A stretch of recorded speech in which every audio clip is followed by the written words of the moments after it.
Punjabi radio ਯੂਐਸਐਸ ਔਰ ਸਾਰੇ ਸਰੋਤਿਆਂ ਨੂੰ ਬਲਵਿੰਦਰ ਕੌਰ ਵੱਲੋਂ ਪਿਆਰ ਭਰੀ ਸਤਿ ਸ਼੍ਰੀ ਅਕਾਲ। ਤੇ ਜੀ ਪ੍ਰੋਗਰਾਮ ਖਬਰ ਤੇ ਨਜ਼ਰ, ਜਿਸ ਦੇ ਵਿੱਚ ਸਾਡੇ ਨਾਲ ਜੁੜਨਗੇ ਬਲਤੇਜ ਪੰਨੂ ਜੀ, ਦੱਸਣਗੇ ਭਾਰਤ ਵਿੱਚ ਪੰਜਾਬ ਦੇ ਵਿੱਚ ਕੀ ਕੁਛ ਵਾਪਰਿਆ। ਖਬਰਾਂ ਤੇ ਨਜ਼ਰ ਮਾਰਾਂਗੇ। ਉਸ ਤੋਂ ਪਹਿਲਾਂ ਧੰਨਵਾਦ ਕਰਨਾ ਚਾਹੁੰਦੇ ਸਾਡੇ ਸਪੋਂਸਰਸ ਜਿਨ੍ਹਾਂ ਨੇ ਇਸ ਪ੍ਰੋਗਰਾਮ ਨੂੰ ਸਪੋਂਸਰ ਕੀਤਾ, ਆਪ ਸਭ ਤੱਕ ਪਹੁੰਚਾਇਆ ਜੀ। ਖਾਲਸਾ ਇੰਸ਼ੋਰੈਂਸ ਏਜੰਸੀ ਵਾਲੇ ਸੈਨੋਜੇ ਤੋਂ ਗੁਰਦੀਪ ਸਿੰਘ ਪਿਰਦੀ ਕਲੋਵਸ, ਅਸ਼ਾਂਤਜੀਤ ਸਿੰਘ ਕਲੋਟੀ ਜੁੱਬਾ ਸਿਟੀ ਤੋਂ, ਸਤਨਾਮ ਸਿੰਘ ਸ਼ੇਰਗਿੱਲ ਸਲਮਾ ਤੋਂ, ਬਹਾਦਰ ਸਿੰਘ ਗਿੱਲ ਫਾਵਲਰ, ਗੁਰਵੀਰ ਸਿੰਘ ਬਰਾੜ ਫਰੈਜ਼ਨੋ, ਮਨਦੀਪ ਸਿੰਘ ਸੈਨੋਜੇ, ਕਸ਼ਮੀਰ ਸਿੰਘ ਸੈਕਰਾਮੈਂਟੋ ਤੋਂ, ਹਰਵਿੰਦਰ ਸਿੰਘ ਸਮਰਾ ਜੁੱਬਾ ਸਿਟੀ ਤੋਂ, ਹਰਵੰਤ ਸਿੰਘ ਉੱਪਲ ਜੁੱਬਾ ਸਿਟੀ।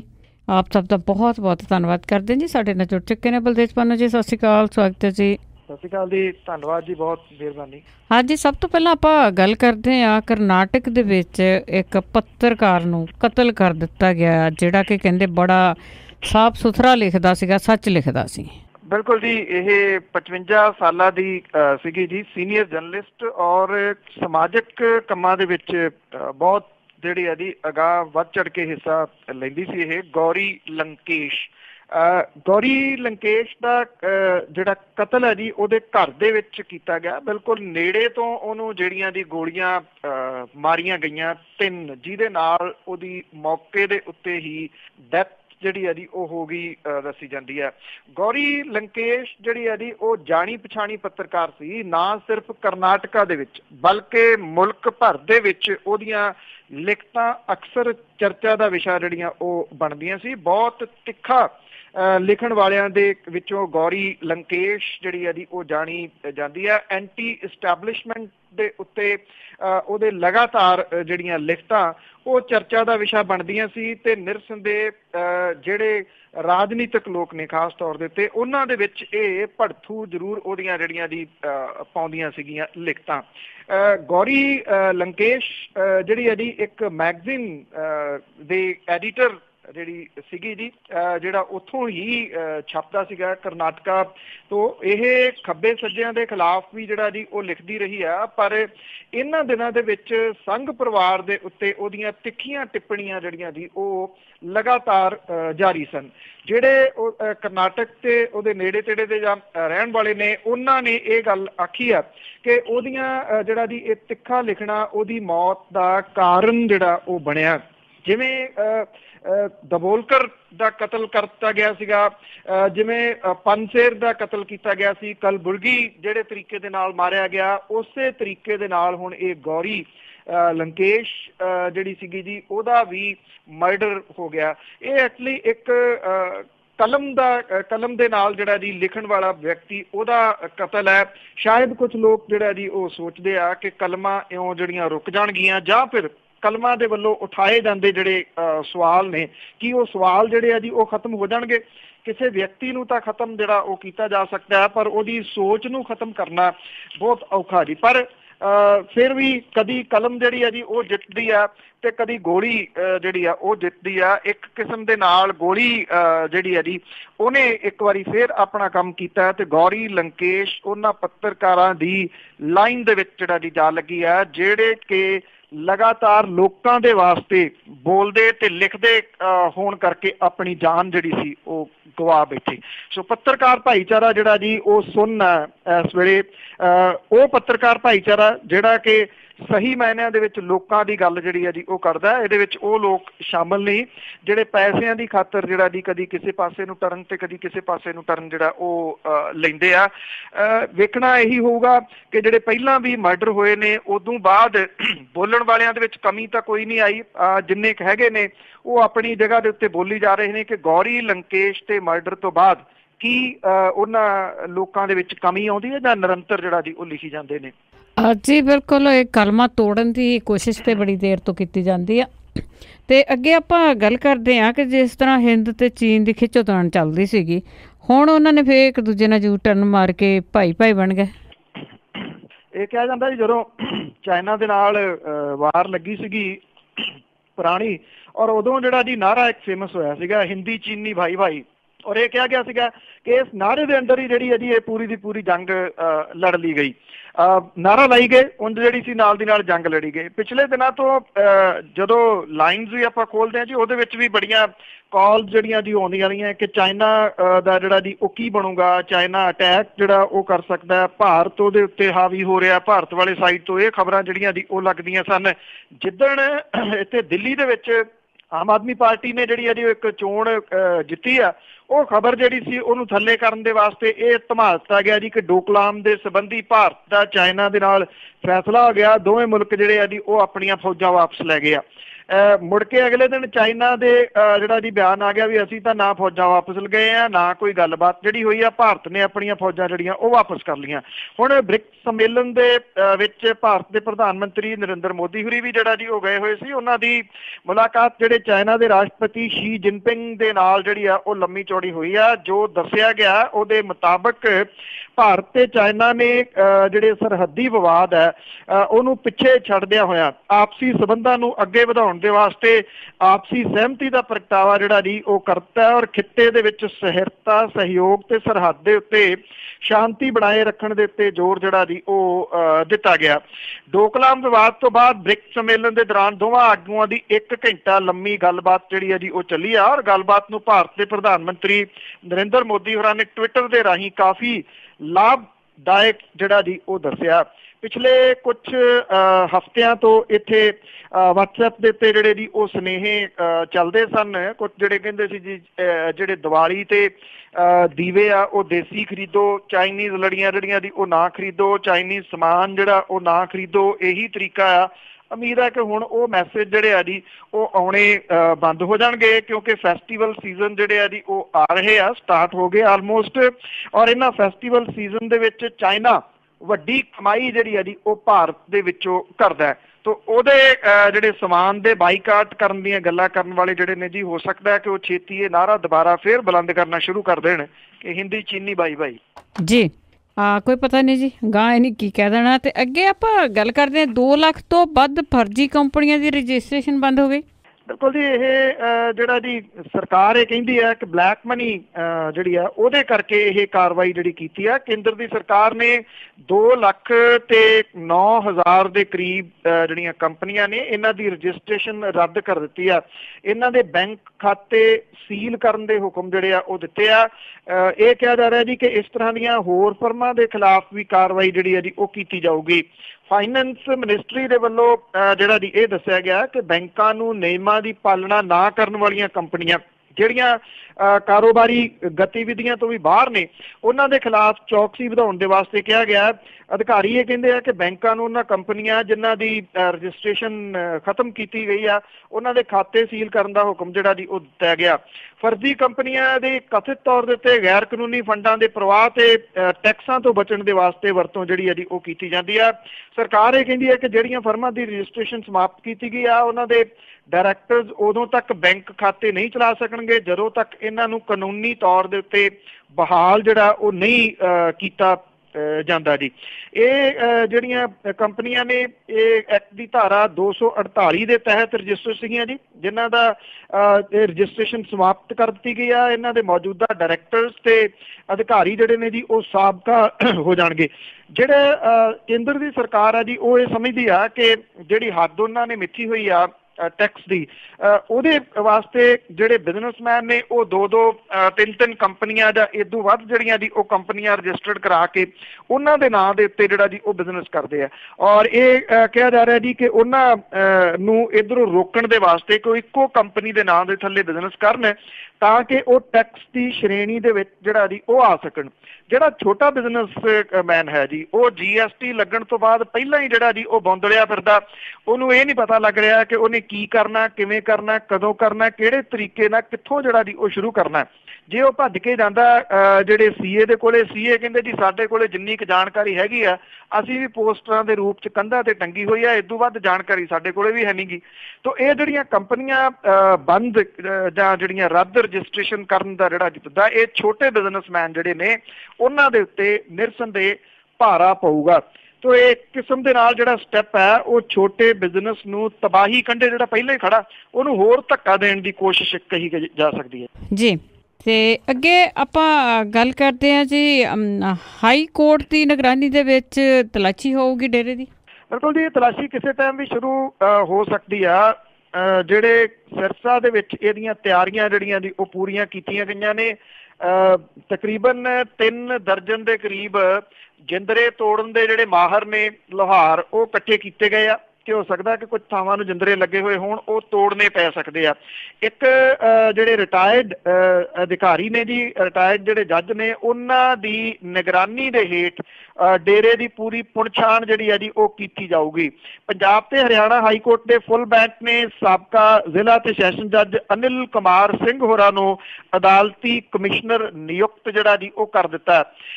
ਜਿਹੜੀ ਹਰਿਆਣੇ ਦੀ ਸਰਕਾਰ ਨੇ ਪਟੀਸ਼ਨ ਪਾਈ ਸੀ, ਉਹਦੇ ਦੌਰਾਨ ਜਸਟਿਸ ਸੂਰਿਆਕਾਂਤ, ਜਸਟਿਸ ਅਜਸਟਾਈਨ ਮਸੀਹ ਤੇ ਜਸਟਿਸ ਅਵਨੀਸ਼ ਝਿੰਗਣ ਹੋਰਾਂ ਦੇ ਬੈਂਚ ਨੇ ਜਿਹੜਾ ਜੀ 700 ਏਕੜ ਦੇ ਵਿੱਚ ਫੈਲੇ ਡੇਰੇ ਦੀ ਸਮੁੱਚੀ ਪੁਣਛਾਣ ਅਦਾਲਤੀ ਕਮਿਸ਼ਨਰ ਦੀਆਂ ਹਦਾਇਤਾਂ ਦੇ ਨਿਗਰਾਨੀ ਹੇਠ ਜਿਹੜਾ ਜੀ ਉਹ ਕਰਨ ਦੇ ਹੁਕਮ ਜਿਹੜੇ ਆ ਉਹ ਦਿੱਤੇ ਆ। ਹਰਿਆਣਾ ਦੀ ਸਰਕਾਰ ਨੂੰ ਇਹਦੀ ਜਿਹੜੀ ਹੈ ਜੀ ਪੂਰੀ ਦੀ ਪੂਰੀ ਤਲਾਸ਼ੀ ਪ੍ਰਕਿਰਿਆ ਦੇ ਵਿੱਚ ਸਹਿਯੋਗ ਦੇਣ ਦੇ ਵਾਸਤੇ ਇੱਕ ਡਿਊਟੀ ਮੈਜਿਸਟ੍ਰੇਟ ਜਿਹੜਾ ਜੀ ਉਹ ਨਿਯੁਕਤ ਕੀਤਾ ਗਿਆ ਹੈ। ਬੈਂਚ ਨੇ ਇਹ ਵੀ ਸਪਸ਼ਟ ਕੀਤਾ ਹੈ ਕਿ ਵੀਡੀਓਗ੍ਰਾਫੀ ਦੇ ਅਧੀਨ ਨੇਪਰੇ ਚੜ੍ਹਨ ਵਾਲੀ ਇਸ ਪ੍ਰਕਿਰਿਆ ਦੇ ਦੌਰਾਨ ਮਾਲ ਟੈਕਸ, ਫੋਰੈਂਸਿਕ ਮਾਰ ਤੇ ਨੀਮ ਫੌਜੀ ਦਸਤਿਆਂ ਦਾ ਸਹਿਯੋਗ ਜਿਹੜਾ ਜੀ ਉਹ ਲਿਆ ਜਾਵੇ। ਅਦਾਲਤੀ ਕਮਿਸ਼ਨਰ ਜਿਹੜੇ ਨੇ ਜੀ ਇਹ ਪੂਰੀ ਪ੍ਰਕਿਰਿਆ ਦੇ ਦੌਰਾਨ ਮਿਲਣ ਵਾਲੇ ਸਾਰੇ ਸਮਾਨ ਦਾ ਪੂਰਾ ਰਿਕਾਰਡ ਰੱਖੂਗਾ। ਹਾਈ ਕੋਰਟ ਤੇ ਸਰਕਾਰ ਨੂੰ ਡਿਟੇਲ ਦੇ ਵਿੱਚ ਰਿਪੋਰਟ ਦੇਊਗਾ।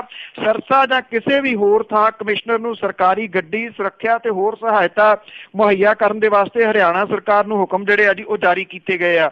ਅਦਾਲਤੀ ਕਮਿਸ਼ਨਰ ਜਿਹੜਾ ਜੀ ਲੋੜ ਦੇ ਮੁਤਾਬਕ ਕਿਸੇ ਏਜੰਸੀ ਤੋਂ ਕੋਈ ਵੀ ਕਿਸੇ ਤਰ੍ਹਾਂ ਦੀ ਸਹਾਇਤਾ ਲੈਣ ਦਾ ਹੱਕਦਾਰ ਹੈ। ਹਰਿਆਣੇ ਦੀ ਸਰਕਾਰ ਨੂੰ ਹਾਲ ਦੀ ਘੜੀ ਅਦਾਲਤੀ ਕਮਿਸ਼ਨਰ ਨੂੰ 1.25 ਲੱਖ ਰੁਪਏ ਜਿਹੜੇ ਆ ਜੀ ਉਹ ਦੇਣ ਦੇ ਵਾਸਤੇ ਕਿਹਾ ਗਿਆ।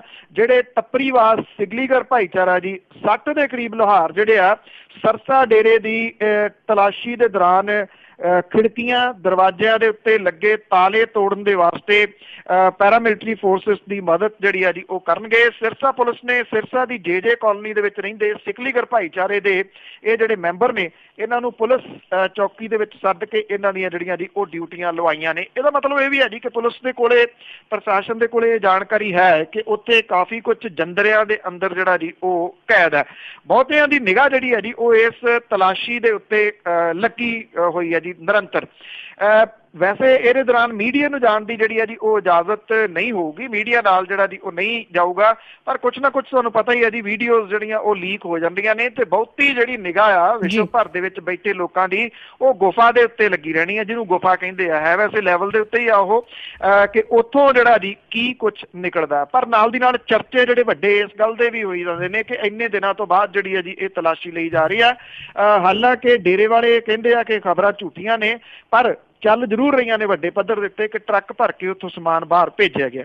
ਬਿਲਕੁਲ ਜੀ, ਬਹੁਤੇ ਸਾਰੇ ਸੋਸ਼ਲ ਮੀਡੀਆ ਤੇ ਇਹੀ ਆਉਂਦਾ ਕਿ ਇੰਨੇ ਦਿਨ ਹੋ ਗਏ ਤਾਂ ਕਈ ਟਰੱਕਾਂ ਦੇ ਟਰੱਕ ਨਿਕਲੀ ਵੀ ਜਾਂਦੇ, ਉੱਥੇ ਨਿਗਰਾਨੀ ਕੋਈ ਨਹੀਂ। ਅੱਗੇ ਆਪਾਂ ਗੱਲ ਕਰਦੇ ਹਾਂ ਸਾਹਨੇਵਾਲ ਤੋਂ ਜਿਹੜੀ ਫਲਾਈਟ ਸ਼ੁਰੂ ਹੋਈ ਆ, ਉਹ ਫਲਾਈਟ ਸ਼ੁਰੂ ਹੋਣ ਦੇ ਨਾਲ ਕਾਂਗਰਸੀ ਤੇ ਅਕਾਲੀ ਮਿਹਣੋ ਮਿਹਣੀ। ਦੇਖੋ ਜੀ, ਐਕਚੁਅਲੀ ਜਿਹੜੀ ਸਾਹਨੇਵਾਲ ਤੋਂ ਸ਼ੁਰੂ ਹੋਈ 2 ਦਿਨ ਪਹਿਲਾਂ ਜਿਹੜੀ ਫਲਾਈਟ ਸੀਗੀ, ਇਹਦੀ ਕਲਗੀ ਜਿਹੜੀ ਹੈ ਨਾ ਜੀ ਉਹ ਆਪਦੇ ਸਿਰ ਲਵਾਉਣ ਦੇ ਵਾਸਤੇ ਕਾਂਗਰਸੀ ਤੇ ਅਕਾਲੀ ਜਿਹੜੇ ਆ ਉਹ ਇੱਕ ਦੂਜੇ ਤੋਂ ਮੂਹਰੇ ਹੋ ਕੇ ਜਿਹੜਾ ਜੀ ਉਹ ਮਿਹਣੋ ਮਿਹਣੀ ਹੋ ਰਿਹਾ। ਲੁਧਿਆਣੇ ਤੋਂ ਮੈਂਬਰ ਪਾਰਲੀਮੈਂਟ ਰਵਨੀਤ ਸਿੰਘ ਬਿੱਟੂ ਇਹ ਕਹਿੰਦਾ ਜੀ ਕਿ ਇਹ ਫਲਾਈਟ ਸ਼ੁਰੂ ਕਰਾਉਣ ਦੇ ਵਾਸਤੇ ਉਹਨੇ ਸਿਰ ਤੋੜ ਯਤਨ ਜਿਹੜੇ ਆ ਜੀ ਉਹ ਕੀਤੇ ਆ। ਦੂਜੇ ਪਾਸੇ ਅਕਾਲੀ ਕਹਿੰਦੇ ਐਵੇਂ ਮਰੀ ਜਾਂਦੇ ਆ, ਇਹ ਤਾਂ ਸਾਡੀ ਵਜ੍ਹਾ ਕਰਕੇ ਜਿਹੜੀ ਆ ਜੀ ਇਹ ਸ਼ੁਰੂ ਹੋਈ ਆ ਫਲਾਈਟ। ਸਾਬਕਾ ਮੰਤਰੀ ਤੇ ਅਕਾਲੀ ਦਲ ਦਾ ਆਗੂ ਜੀ ਮਹੇਸ਼ਿੰਦਰ ਸਿੰਘ ਗਰੇਵਾਲ ਨੇ ਇਹ ਗੱਲ ਕਹੀ ਆ ਕਿ ਸਾਹਨੇਵਾਲ ਹਵਾਈ ਅੱਡੇ ਤੋਂ ਦਿੱਲੀ ਦੀ ਫਲਾਈਟ ਜਿਹੜੀ ਆ ਜੀ ਮੁੜ ਕੇ ਸ਼ੁਰੂ ਕਰਨ ਦਾ ਸਿਹਰਾ ਰਵਨੀਤ ਸਿੰਘ ਬਿੱਟੂ ਤਾਂ ਐਵੇਂ ਆਪਣੇ ਸਿਰ ਦੇ ਉੱਤੇ ਲਈ ਜਾਂਦਾ। ਉਹਨਾਂ ਨੇ ਕਿਹਾ ਕਿ ਨਰਿੰਦਰ ਮੋਦੀ ਹੋਰਾਂ ਦੇ ਵੱਲੋਂ ਸ਼ੁਰੂ ਕੀਤੀ ਗਈ ਉਡਾਨ ਸਕੀਮ ਦੇ ਕਰਕੇ ਹੀ ਇਹ ਸੰਭਵ ਜਿਹੜਾ ਜੀ ਉਹ ਹੋ ਸਕਿਆ। ਉਹ ਕਹਿੰਦੇ ਭਾਈਵਾਲੀ ਤਾਂ ਸਾਡੀ ਆ ਬੀਜੇਪੀ ਦੇ ਨਾਲ, ਤੁਸੀਂ ਇਹਦਾ ਸਿਹਰਾ ਜਿਹੜਾ ਉਹ ਕਿਵੇਂ ਲਈ ਜਾਂਦੇ ਹੋ। ਜਿਹੜੇ ਗਰੇਵਾਲ ਨੇ ਉਹਨਾਂ ਨੇ ਇਹ ਵੀ ਗੱਲ ਕਹੀ ਹੈ ਕਿ ਰਵਨੀਤ ਸਿੰਘ ਬਿੱਟੂ ਸਣੇ ਜਿਹੜੇ ਕਾਂਗਰਸੀ ਨੇ ਉਹ ਇਹਦਾ ਐਵੇਂ ਸਿਹਰਾ ਜਿਹੜਾ ਦੀ ਲੈ ਕੇ ਵੱਡੇ ਵੱਡੇ ਹੋਰਡਿੰਗ ਜਿਹੜੇ ਆ ਉਹ ਲਵਾ ਰਹੇ ਆ। ਉਹਨਾਂ ਦਾਅਵਾ ਕੀਤਾ ਕਿ ਇਹਦਾ ਜਿਹੜੀ ਇਹ ਫਲਾਈਟ ਸੀ ਇਹਦਾ ਵਿਚਾਰ ਤਾਂ ਸਾਬਕਾ ਉਪ ਮੁੱਖ ਮੰਤਰੀ ਸੁਖਬੀਰ ਸਿੰਘ ਬਾਦਲ ਹੋਰਾਂ ਦੇ ਦਿਮਾਗ ਦੀ ਕਾਢ ਸੀ। ਤੇ ਉਹਨਾਂ ਕਿਹਾ ਕਿ 13 ਮਾਰਚ 2008 ਨੂੰ ਅਲਾਇੰਸ ਏਅਰ ਨੇ ਲੁਧਿਆਣੇ ਤੋਂ ਫਲਾਈਟ ਸ਼ੁਰੂ ਕਰਨ ਦੇ ਬਾਰੇ फैसला लैके इनू हकीकत दे राह जिहड़ा जी वो तोड़ दिता सी। 2008 तो ये 17 दे विच जिहड़ी है जी वो शुरू हुई है। इदों पहलां तां गड्डे भी पहुंच जांदे आ। रवनीत बिट्टू जिहड़ा जी दूजे पासे उहदा ये कहना है कि ये अकाली दल की बुखलाहट है। उन्होंने ये कहा कि अकाली भाजपा सरकार ने जिहड़ा इहदे लई समझौता लोड़ींदा सीगा उहदे विच कोई दिलचस्पी नहीं सी विखाई, जिहदे करके घाटे वालियां उड़ानां दे नुकसान की जिम्मेवारी चुकी जानी सी। रवनीत सिंह बिट्टू का कहना है कि श्रोमणी अकाली दल ने साहनेवाल हवाई अड्डे दीयां उड़ानां बंद करवा के बठिंडे तो उड़ानां शुरू करवाउण दी जिहड़ी है जी वो कोशिश कीती सी, जिहदे करके साहनेवाल हवाई अड्डा जिहड़ा सीगा वो इग्नोर हो गया। वो कहंदे रवनीत बिट्टू कहंदा जी मेरे यत्नां ते पंजाब सरकार दे यत्नां दे नाल ये दोबारा जिहड़ी है जी वो फ्लाइट शुरू हुई है। हुण ये नहीं पता जी फ्लाइट किन्ने क दिन जिहड़ी है जी वो चलनी है, क्योंकि हालात जिहड़े बिजनेसमैन दे है जी वो कोई बहुत ज़्यादा चंगे नहीं हैगे, क्योंकि जिहड़ी इहो जी फ्लाइट है जी बिजनेसमैनां दे सिर ते ही चलदी है कि वो किन्ने क लुधियाणे आउंदे आ ते जांदे आ। पहिलां भी कंपनी ने जिहड़ी है जी वो शुरू कीती सी और मुड़ के फिर जिहड़ी वो बंद कर दित्ती सी, क्योंकि उन्हां नूं इनफ पैसेंजर नहीं सन मिलते। बिल्कुल जी, आम लोगों के विच पंजाब दे विच इन्नी जान नहीं कि रोज़ झूटे लैंदे रहण। ते अगे आपां गल करते हैं कि जिहड़ी साड़ फूक इन्नी होई सीगी सिरसा वाले डेरे दे करके, ते ओह जिहड़े प्रेमी सी जिन्नी साड़ फूक कीती सी उन्हां दीयां गिरफ्तारियां शुरू गिरफ्तारियां निरंतर जिहड़ियां जी वो हो रही ने, और पुलिस जिहड़ी है इन्हां प्रेमियां दी पैड़ जिहड़ी है वो नप रही है। ਜਿਹੜੀਆਂ ਹਿੰਸਕ ਕਾਰਵਾਈਆਂ ਦੇ ਹੇਠ ਜਿੰਨੀਆਂ FIR ਦਰਜ ਹੋਈਆਂ ਨੇ ਉਹਦੇ ਤਹਿਤ 48 ਵਿਅਕਤੀ ਜਿਹੜੇ ਆ ਜੀ ਉਹਨਾਂ ਨੂੰ ਇਹਨਾਂ ਕ੍ਰਿਮੀਨਲ ਕੇਸਾਂ ਦੇ ਵਿੱਚ ਫੜਿਆ ਗਿਆ। 30 ਨੂੰ ਜਿਹੜਾ ਉਹ ਜੇਲ੍ਹ ਭੇਜਿਆ ਜਾ ਚੁੱਕਾ ਜੀ। ਡੇਰਾ ਵਿਵਾਦ ਦੇ ਸੰਬੰਧੀ ਹੁਣ ਤੱਕ 13 FIR ਜਿਹੜੀਆਂ ਜੀ ਉਹ ਦਰਜ ਕੀਤੀਆਂ ਗਈਆਂ ਨੇ। ਜਿਹੜੇ ਸੈਂਕੜੇ ਅਣਪਛਾਤੇ ਵਿਅਕਤੀਆਂ ਦੇ ਖਿਲਾਫ ਕੇਸ ਦਰਜ ਹੋਏ ਨੇ। ਜ਼ਿਲ੍ਹਾ ਸਿਰਸਾ ਦੀ ਪੁਲਿਸ ਜਿਹੜੀ ਹੈ ਜੀ ਉਹ ਹਿੰਸਾ ਭੜਕਾਉਣ ਵਾਲਿਆਂ ਦੀਆਂ ਸੂਚੀਆਂ ਬਣਾ ਰਹੀ ਹੈ ਇਸ ਵੇਲੇ। ਫਿਲਹਾਲ ਡੇਰੇ ਵਾਲੇ ਇਲਾਕੇ ਦੇ ਵਿੱਚ ਕਰਫਿਊ ਜਿਹੜਾ ਜੀ ਉਹ ਲੱਗਿਆ ਹੋਇਆ। ਪੁਲਿਸ ਨੇ ਇਸ ਖੇਤਰ ਦੇ ਵਿੱਚ ਕਈ ਡੇਰੇ ਦੇ ਜਿਹੜੇ ਪ੍ਰੇਮੀ ਆ ਉਹਨਾਂ ਦੀ ਪਛਾਣ ਕੀਤੀ ਆ, ਜਿਹੜੇ ਕਿ ਹਿੰਸਕ ਕਾਰਵਾਈਆਂ ਦੇ ਵਿੱਚ ਸ਼ਾਮਲ ਜਿਹੜਾ ਉਹ ਦੱਸੀ ਦੇ ਆ। ਪੁਲਿਸ ਨੇ 48 ਜਿਹੜੇ ਵਿਅਕਤੀ ਨੇ ਉਹਨਾਂ ਨੂੰ ਗ੍ਰਿਫਤਾਰ ਕੀਤਾ, ਜਿਹਦੇ ਵਿੱਚੋਂ 30 ਨੂੰ ਜੇਲ੍ਹ ਭੇਜਿਆ ਗਿਆ। 18 ਵਿਅਕਤੀਆਂ ਨੂੰ ਧਾਰਾ 144 ਦੇ ਉਲੰਘਣਾ ਦੇ ਮਾਮਲੇ ਦੇ ਵਿੱਚ ਜ਼ਮਾਨਤਾਂ ਮਿਲ ਗਈਆਂ ਨੇ। ਜੇਲ੍ਹ ਭੇਜੇ 30 ਜਿਹੜੇ ਮੁਲਜ਼ਮ ਨੇ ਇਹਨਾਂ ਦੇ ਵਿੱਚ 23 ਸਰਸੇ ਦੇ ਰਹਿਣ ਵਾਲੇ ਨੇ, 7 ਫਤਿਆਬਾਦ ਦੇ, ਹਾਂਸੀ ਤੇ ਪੰਜਾਬ ਦੇ ਨੇ। ਸਿਰਸਾ ਦੀ ਜਿਹੜੀ ਪੁਲਿਸ ਆ ਜੀ ਉਹ ਕਹਿੰਦੀ ਕਿ ਜਿਹੜੀਆਂ ਬਾਕੀ FIR ਦਰਜ ਹੋਈਆਂ ਨੇ ਇਹਨਾਂ ਜਿਹੜੀਆਂ ਸਾਰੀਆਂ ਦੀਆਂ ਸਾਰੇ ਜਿਹੜੇ ਨੇ ਉਹਨਾਂ ਨੂੰ ਗ੍ਰਿਫਤਾਰ ਜਿਹੜਾ ਉਹ ਕੀਤਾ ਜਾਊਗਾ ਜੀ। ਨਾਲ ਦੀ ਨਾਲ ਜਿਹੜੀ ਹੈ ਜੀ ਇਹ ਵੀ ਕਿਹਾ ਜਾ ਰਿਹਾ ਜੀ ਕਿ ਨੇੜੇ ਤੇੜੇ ਦੇ ਇਲਾਕਿਆਂ ਦੇ ਵਿੱਚ ਵੀ ਤਲਾਸ਼ੀ ਮੁਹਿੰਮ ਜਿਹੜੀ ਆ ਉਹ ਪੁਲਿਸ ਦੇ ਵੱਲੋਂ ਸ਼ੁਰੂ ਕੀਤੀ ਗਈ ਆ। ਉਧਰ ਇੱਕ ਜਿਹੜਾ ਜੀ ਡੇਰਿਆਂ ਦੇ ਖਿਲਾਫ ਲਿਖਣ ਵਾਲੇ ਨੇ ਜੀ ਪੱਤਰਕਾਰ ਕਾਲਮ ਨਵੀਸ ਨੇ ਤਲਵਿੰਦਰ ਸਿੰਘ ਬੁੱਟਰ, ਉਹ ਇਹ ਕਹਿੰਦਾ ਕਿ ਮੈਨੂੰ ਜਿਹੜੀ ਹੈ ਜੀ ਪ੍ਰੇਮੀਆਂ ਦੇ ਵੱਲੋਂ ਧਮਕੀ ਦਿੱਤੀ ਗਈ ਆ। ਇਹ ਕਿਹਾ ਗਿਆ ਜੀ ਕਿ ਤੂੰ ਡੇਰਿਆਂ ਦੇ ਖਿਲਾਫ ਜ਼ਿਆਦਾ ਜਿਹੜਾ ਜੀ ਉਹ ਲਿਖਦਾ, ਇਸ ਕਰਕੇ ਤੇਰੇ ਉੱਤੇ ਵੀ ਗਾਜ ਜਿਹੜੀ ਹੈ ਜੀ ਉਹ ਡਿੱਗ ਸਕਦੀ ਹੈ। ਸੋ ਇਹ ਸਾਰਾ ਕੁਝ ਜਿੰਨਾ ਦੀ ਲੈ ਦੇ ਕੇ ਜਾਰੀ ਆ। ਅਜੇ ਤਾਂ ਜਿਹੜੀ ਹੈ ਜੀ ਉਹ ਦੇਖਣਾ ਇਹੀ ਹੋਊਗਾ, ਕਿਉਂਕਿ ਜਿੰਨੀ ਦੇਰ ਤੱਕ ਡੇਰੇ ਦੇ ਉੱਤੇ ਤਲਾਸ਼ੀ ਮੁਹਿੰਮ ਨਹੀਂ ਚੱਲਦੀ ਜਾਂ ਉਹਦੇ ਉੱਤੇ ਸੰਪੂਰਨ ਰੂਪ ਦੇ ਵਿੱਚ ਪੈਰਾਮਿਲਟਰੀ ਫੋਰਸਿਸ ਦਾ ਜਿਹੜਾ ਜੀ ਉਹ ਕਬਜ਼ਾ ਨਹੀਂ ਹੋ ਜਾਂਦਾ, ਉਦੋਂ ਤੱਕ ਇਸ ਤਰ੍ਹਾਂ ਦੀਆਂ ਅਟਕਲਾਂ ਤੇ ਖਬਰਾਂ ਜਿਹੜੀਆਂ ਜੀ ਉਹ ਲਗਾਤਾਰ ਚੱਲਦੀਆਂ ਹੀ ਰਹਿਣਗੀਆਂ ਜੀ। ਤੇ ਅੱਗੇ ਆਪਾਂ ਨਿਰਮਲ ਸਿੰਘ ਭੰਗੂ ਜਿਹੜੇ ਪਰਲਸ ਗਰੁੱਪ ਵਾਲੇ ਆ, ਜੇ ਉਹਨਾਂ ਦੀ ਗੱਲ ਕਰੀਏ ਉਹ ਜੇਲ੍ਹ ਦੇ ਵਿੱਚ ਆ, ਪਰ ਉਹਨਾਂ ਦੇ ਹਸਪਤਾਲ ਦੇ ਜਿਹੜੇ ਗੇੜੇ ਆ ਉਹ ਪੁਲਿਸ ਨੂੰ ਮਹਿੰਗੇ ਪੈ ਰਹੇ ਆ। ਬਿਲਕੁਲ ਜੀ, ਬਠਿੰਡੇ ਦੀ ਜੇਲ੍ਹ ਦੇ ਵਿੱਚ ਬੰਦ ਪਰਲਸ ਗਰੁੱਪ ਦੇ ਨਿਰਮਲ ਭੰਗੂ ਜਿਹੜਾ ਜੀ ਉਹ ਜੇਲ੍ਹ ਦੇ ਨਾਲੋਂ ਜ਼ਿਆਦਾ ਮੋਹਾਲੀ ਹਸਪੀਟਲ ਦੇ ਵਿੱਚ ਰਿਹਾ ਜੀ। 34 ਦਿਨਾਂ ਤੋਂ ਉਹ ਮੁੜ ਕੇ ਮੋਹਾਲੀ ਦੇ ਪ੍ਰਾਈਵੇਟ ਹਸਪੀਟਲ ਦੇ ਵਿੱਚ ਦਾਖਲ ਹੈ। ਬਠਿੰਡੇ ਦੀ ਪੁਲਿਸ ਲਈ ਬਿਪਤਾ ਇਹ ਹੈ ਕਿ ਮੋਹਾਲੀ ਦੇ ਵਿੱਚ ਨਿਰਮਲ ਭੰਗੂ ਦੇ ਨਾਲ ਗਾਰਡ ਜਿਹੜੀ ਆ ਜੀ ਉਹ ਭੇਜਣੀ ਪੈਂਦੀ ਆ। ਡੇਰਾ ਵਿਵਾਦ ਕਰਕੇ ਜਿਹੜੇ ਪੁਲਿਸ ਵਾਲੇ ਸੀ ਉਹਨਾਂ ਦੀ ਤੋੜ ਸੀਗੀ, ਪਰ ਇਹਦੇ ਬਾਵਜੂਦ ਜਿਹੜੇ ਪੁਲਿਸ ਮੁਲਾਜ਼ਮ ਨੇ ਉਹ ਨਿਰਮਲ ਭੰਗੂ ਦੀ ਸੁਰੱਖਿਆ ਦੇ ਵਿੱਚ ਜਿਹੜੇ ਆ ਜੀ ਮਹੀਨੇ ਤੋਂ ਲੱਗੇ ਹੋਏ ਨੇ, ਸਵਾ ਮਹੀਨੇ ਤੋਂ। ਨਿਰਮਲ ਭੰਗੂ ਬਠਿੰਡੇ ਜੇਲ੍ਹ ਦੀ ਥੋੜੇ ਦਿਨ ਦੀ ਖੜੋਤ ਤੋੜਨ ਮਗਰੋਂ ਮੁੜ ਕੇ ਮੋਹਾਲੀ ਹਸਪੀਟਲ ਜਿਹੜਾ ਜੀ ਉਹ ਚਲੇ ਜਾਂਦਾ। ਬਠਿੰਡਾ ਪੁਲਿਸ ਹੁਣ ਸੁਰੱਖਿਆ ਦਾ ਖਰਚਾ ਨਿਰਮਲ ਭੰਗੂ ਤੋਂ ਲੈਣ ਦੇ ਬਾਰੇ ਜਿਹੜਾ ਜੀ ਉਹ ਸੋਚਣ ਲੱਗੀ ਹੈ। ਪਰਲਸ ਗਰੁੱਪ ਦਾ ਨਿਰਮਲ ਭੰਗੂ 2 ਅਗਸਤ 17 ਤੋਂ ਆਪਣੇ ਇਲਾਜ ਦੇ ਵਾਸਤੇ ਮੋਹਾਲੀ ਦੇ ਪ੍ਰਾਈਵੇਟ ਹਸਪੀਟਲ ਦੇ ਵਿੱਚ ਦਾਖਲ ਹੈ, ਜਿੱਥੇ ਉਹਦੇ ਨਾਲ ਹੌਲਦਾਰ ਤੇ 3 ਸਿਪਾਹੀ ਨੇ। ਇਹ ਤੋਂ ਪਹਿਲਾਂ 15 ਅਪ੍ਰੈਲ ਤੋਂ 15 ਮਈ ਤੱਕ ਉਹ ਮੋਹਾਲੀ ਹਸਪੀਟਲ ਦੇ ਵਿੱਚ ਰਿਹਾ। जनवरी ते फरवरी विच भी वो इसे हॉस्पिटल दे विच सीगा। 13 जून 16 ਨੂੰ बठिंडा जेल वो आया सीगा ते इदों मगरों वो जेल दे विचों जिहड़ा जी हस्पताल चले गया। 16 ਦੇ ਅਖੀਰਲੇ ਮਹੀਨਿਆਂ ਦੇ ਵਿੱਚ ਉਹਦੇ ਗੇੜੇ ਮੁਹਾਲੀ ਹਸਪੀਟਲ ਦੇ ਰਹੇ ਨੇ। ਕੁਝ ਸਮਾਂ ਪਹਿਲਾਂ ਨਿਰਮਲ ਭੰਗੂ ਦਾ ਰੌਲਾ ਪੈ ਗਿਆ ਸੀਗਾ ਤਾਂ ਸਿਹਤ ਵਿਭਾਗ ਨੇ ਰਾਤੋਂ ਰਾਤ ਉਹਨੂੰ ਜਿਹੜਾ ਜੀ ਫਿੱਟ ਐਲਾਨ ਕੇ ਬਠਿੰਡਾ ਜੇਲ੍ਹ ਵਾਪਸ ਜਿਹੜਾ ਉਹ ਭੇਜ ਦਿੱਤਾ ਸੀਗਾ। ਨਿਰਮਲ ਭੰਗੂ ਹਾਰਟ ਤੇ ਸ਼ੂਗਰ ਦਾ ਮਰੀਜ਼ ਹੈ। ਉਹਦੇ ਗੁਰਦੇ ਦਾ ਇਲਾਜ ਜਿਹੜਾ ਜੀ ਚੱਲ ਰਿਹਾ ਹੈ। ਅਦਾਲਤ ਦੇ ਵੱਲੋਂ ਉਹਨੂੰ ਮੁਹਾਲੀ ਦੇ ਹਸਪੀਟਲ ਦੇ ਵਿੱਚ ਇਲਾਜ ਕਰਾਉਣ ਦੀ ਛੋਟ ਮਿਲੀ ਹੋਈ ਹੈ। ਉਹਦੇ ਵੱਲੋਂ ਸਾਰਾ ਇਲਾਜ ਆਪਣੇ ਖਰਚੇ ਦੇ ਉੱਤੇ ਜਿਹੜਾ ਜੀ ਉਹ ਕਰਾਇਆ ਜਾ ਰਿਹਾ। ਨਿਰਮਲ ਭੰਗੂ ਦੀ ਸਿਹਤ ਜਿਹੜੀ ਹੈ ਜੀ ਸੂਤਰ ਦੱਸਦੇ ਨੇ ਕੋਈ ਠੀਕ ਨਹੀਂ ਸੀਗੀ, ਜਿਹਦੇ ਕਰਕੇ ਉਹਨੂੰ ਇਲਾਜ ਲਈ ਮੁਹਾਲੀ ਹਸਪਤਾਲ ਦਾਖਲ ਜਿਹੜਾ ਜੀ ਉਹ ਕਰਵਾਉਣਾ ਪਿਆ। ਇਹ ਕਿਹਾ ਜਾ ਰਿਹਾ ਜੀ ਕਿ ਹੁਣ ਜਿਹੜੀ ਪੁਲਿਸ ਹੈ ਉਹ ਸਾਰੇ ਦੇ ਸਾਰਾ ਜਿੰਨੇ ਹੀ ਦੇਰ ਇਹਦੇ ਗਾਰਡ ਵਗੈਰਾ ਲੱਗੇ ਨੇ ਉਹਨਾਂ ਦਾ ਖਰਚੇ ਦੀਆਂ ਗਿਣਤੀਆਂ ਮਿਣਤੀਆਂ ਜਿਹੜੀਆਂ ਦੀ ਉਹ ਲਾ ਰਹੀ ਆ ਤਾਂ ਕਿ ਇਹ ਜਿਹੜਾ ਖਰਚਾ ਹੈ ਇਹ ਨਿਰਮਲ ਭੰਗੂ ਦੇ ਪਰਲਜ਼ ਗਰੁੱਪ ਨੂੰ ਜਿਹੜਾ ਜੀ ਉਹ ਪਾਇਆ ਜਾ ਸਕੇ। ਇਹ ਦੱਸਦੀ ਕਿ ਪਰਲਜ਼ ਗਰੁੱਪ ਜਿਹੜਾ ਜੀ ਉਹ ਲੋਕਾਂ ਦੇ ਪੈਸੇ ਦੇ ਨਾਲ ਜਿਹੜਾ ਜੀ ਉਹ ਚੱਲਦਾ ਸੀਗਾ, ਜਿਹੜੀਆਂ ਚਿੱਟ ਫੰਡ ਕੰਪਨੀਆਂ ਜਿਵੇਂ ਹੁੰਦੀਆਂ ਨੇ। ਇਸੇ ਮਾਮਲੇ ਦੇ ਵਿੱਚ ਲੋਕਾਂ ਨੇ ਜਿਹੜਾ ਜੀ ਇਹ ਮਾਮਲਾ ਉਠਾਇਆ ਸੀਗਾ। ਨਿਰਮਲ ਭੰਗੂ ਦੇ ਉੱਤੇ ਉਹੀ ਕੇਸ ਜਿਹੜਾ ਜੀ ਉਹ ਦਰਜ ਹੈ ਜਿਹੋ ਜਿਹਾ ਸਹਾਰਾ ਗਰੁੱਪ ਦੇ ਸਵਰਤੋ ਰਾਓ ਦੇ ਉੱਤੇ ਜਿਹੜਾ ਜੀ ਉਹ ਦਰਜ ਹੈ। ਸਵਰਤੋ ਰਾਓ ਜਿਹਦੀ ਕਿ ਪ੍ਰਾਪਰਟੀ ਵੇਚ ਕੇ ਲੋਕਾਂ ਨੂੰ ਪੈਸੇ ਜਿਹੜਾ ਜੀ ਉਹ ਦੇਣ ਦੀ ਗੱਲ ਅਦਾਲਤ ਨੇ ਕਹੀ ਹੋਈ ਆ। ਸੁਪਰੀਮ ਕੋਰਟ ਲਗਾਤਾਰ ਉਹਦੀਆਂ ਜਿਹੜੀਆਂ ਜੀ ਪ੍ਰਾਪਰਟੀਜ਼ ਉਹ ਵਿਕਵਾ ਰਹੀ ਹੈ, ਪਰ ਇਹ ਮਾਮਲਾ ਕਿਉਂਕਿ ਅਜੇ ਉਸ ਲੈਵਲ ਤੱਕ ਜਿਹੜਾ ਜੀ ਉਹ ਗਿਆ ਨਹੀਂ ਹੈ। ਜਾਣਾ ਤਕਰੀਬਨ ਇਹ ਵੀ ਉਸੇ ਤਰੀਕੇ ਦੇ ਨਾਲ ਹੀ ਹੈ। ਜਿਹੜਾ ਇਹਦਾ ਹਸਪੀਟਲ ਸੀਗਾ ਰਾਜਪੁਰਾ ਚੰਡੀਗੜ੍ਹ ਰੋਡ ਦੇ ਉੱਤੇ ਉਹ ਇਸ ਵੇਲੇ ਭਾਂ ਜਿਹੜਾ ਜੀ ਉਹ ਕਰ ਰਿਹਾ। ਕਾਲਜ ਵੀ ਉੱਥੇ ਬੰਦ ਹੋ ਗਿਆ, ਮੈਡੀਕਲ ਕਾਲਜ ਵੀ, ਹਸਪੀਟਲ ਵੀ, ਸਾਰਾ ਕੁਝ ਜਿਹੜਾ ਜੀ ਉਹ ਬੰਦ ਹੋ ਗਿਆ। ਬਹੁਤ ਵੱਡੀ ਬਿਲਡਿੰਗ ਕਾਦੀ ਜੀ ਇੱਕ ਸ਼ਹਿਰ ਜਿਹੜਾ ਵਸਿਆ ਹੋਇਆ ਸੀਗਾ ਉਹ ਸਾਰੇ ਦਾ ਸਾਰਾ ਇਸ ਵੇਲੇ ਬੰਦ ਪਿਆ ਸੀ। ਹਾਂਜੀ, ਤੇ ਅਖੀਰ ਦੇ ਵਿੱਚ ਆਪਾਂ ਗੱਲ ਕਰੀਏ ਕਿ ਜਿਸ ਤਰ੍ਹਾਂ ਆਪਾਂ ਪਹਿਲਾਂ ਵੀ ਗੱਲ ਕਰਦੇ ਹਾਂ ਕਿ ਪੰਜਾਬ ਦਾ ਹਰ ਇੱਕ ਨੌਜਵਾਨ ਆ ਉਹ ਤਿਆਰ ਬੈਠਾ ਆ ਆਪਣੇ ਗਲ ਦੇ ਵਿੱਚ ਬੈਗ ਪਾਈ ਮੈਂ ਬਾਹਰ ਜਾਣਾ ਆ।